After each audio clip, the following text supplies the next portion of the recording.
வணக்கம், welcome to mango city kitchen. Friends பாருங்கள், இந்த மோல்டிங்கை வச்சு குட்டீஸ்க்கு பிடிச்சமானது ஒன்று செய்ய போகிறேன். ஃபஸ்ட்டு இதோடைய விலை என்னன்னு சொல்கிறேன். இதோடைய விலை வந்து 98 ரூபா, டிஸ்கவுண்ட் போக 88 ரூபா 20 பைசா. மங்களில் வாங்கினேங்க. இது வந்து கேக் மோல்டிங். கேக்கு செய்யும்போது டிசைனாக செய்கிறதுக்காக இது யூஸ் பண்ணுவாங்க.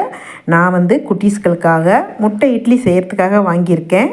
இது பாருங்கள், நல்லா சுத்தமாக சோப் போட்டு கழுவிட்டு வந்துட்டேன். நம்மளுடைய குக்கிங் ஆயில் இருக்கு இல்லைங்களா, ஏதாவது வாசனை இல்லாது அதை நல்லா பூசிக்கணும். நல்லா வரும்பு வரலும் பூசிக்கங்க. இந்த மேல் வரும்பு இருக்கு இல்லைங்களா, அது வரலும் பூசிக்கங்க. அப்போ தான் அழகாக ஷேப்பாக நம்ம எடுக்கும் பொழுது பிய்யாமல் சூப்பராக வரும். இட்லி மாவு எடுத்து அதை ஃபுல்லாக எல்லாம் ஃபில்லப் பண்ணிக்குவோம். செஞ்சு பாருங்கள், சூப்பராக இருக்கும், அசந்துருவீங்க. இட்லி வேக வைக்கிற மாதிரியே நம்ம வேக வைக்க வேண்டியது தான் இது. நீங்கள் உங்கள் வீட்டில் என்ன பாத்திரம் இருக்கோ அதில் உங்கள் வசதிக்கு தக்கன நீங்கள் வேக வச்சுக்கோங்க. இட்லி பானையிலையும் வேக வைக்கலாம். அப்படியே வேகட்டும். உங்களுக்கு நான் இடையில திறந்து காமிக்கிறேன் பாருங்கள், எப்படி இருக்குது பாருங்கள். நல்லா வெந்தோணும் காமிக்கிறேன். நல்லா வெந்துருச்சு. டூத் பிக் வச்சு குத்தி காமிக்கிறேன் பாருங்கள். சூப்பராக வெந்துருச்சு. அப்படியே எடுத்து கொஞ்சம் ஆற வச்சுக்குவோம். கொஞ்சம் ஆற வச்சுட்டு எடுத்தோம்னா சூப்பராக வரும். இது நம்ம இட்லி எடுக்கிறதுக்கெலாம் வச்சுருப்போம் இல்லைங்களா, குக்கர் தட்லி இட்லி எடுக்க இந்த ஸ்பூனை வச்சு எடுத்தோம்னா அழகாக வந்துடும்.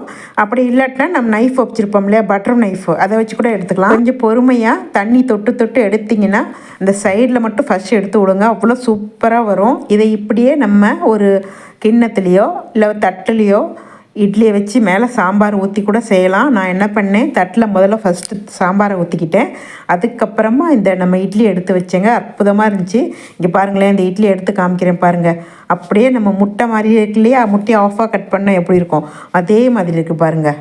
எல்லோரும் ஆச்சரியப்பட்டு போனாங்க, எப்படி போனால் உனக்கு மட்டும் இப்படி ஐடியா வருது அப்படின்னு சொல்லி. அவ்வளோ அட்டகாசமாக இருந்துச்சு. இங்கே பாருங்கள், நமக்கே சாப்பிட ஆசையாக இருந்துச்சு.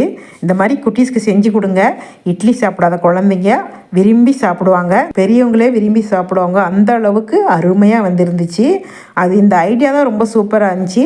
இந்த சாம்பாரில் நம்ம இந்த இட்லியை போடவும் அப்படியே முட்டை மாதிரியே இருந்துச்சு. குட்டீஸ் இருக்க வீட்டில் அவசியமாக இந்த மோல்டிங் ஒன்று வாங்கி வச்சுக்கோங்க. உங்களுக்கு பிடிச்சிருந்தா லைக் பண்ணுங்கள், ஷேர் பண்ணுங்கள், சப்ஸ்கிரைப் பண்ணுங்கள். மறக்காமல் பெல் பட்டனை ப்ரெஸ் பண்ணுங்கள். நன்றி, வணக்கம்.